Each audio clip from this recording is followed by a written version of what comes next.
আল্লাহর দিকে তাকিয়ে জুমা মুবারক না লিখে আল্লাহুম্মা সাল্লি আলা মুহাম্মদ নিজে একবার পড়ে লিখে দিয়ে দেন না, পোস্ট করে।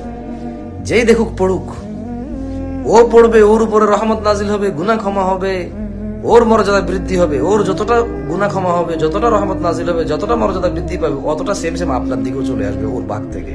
নিজেরটাও পেলেন, ওর ভাগেরও সমান সমান পেলেন। আরেকজনে পড়লো, নিজেরটাও পেলেন, ওর ভাগেরটাও সমান সমান পেলেন। আপনি এটা লেখার পর 10 জনে বলল, আপনি পেলেন 11 বার, বাকিরা একবার একবার বলে পেল একবার একবার। আপনি একবার প্রচার করে পেলেন 11 বার। 100 জনে দেখলে আপনি পেলেন 101 বার। 1000 মানুষে দেখলে আপনি পেলেন 1001 বার। 1 লক্ষ মানুষে জানলে আপনি পেলেন 1 লক্ষ 1 বার। 1 কোটি মানুষ জানলে আপনি পেলেন 1 কোটি 1 বার।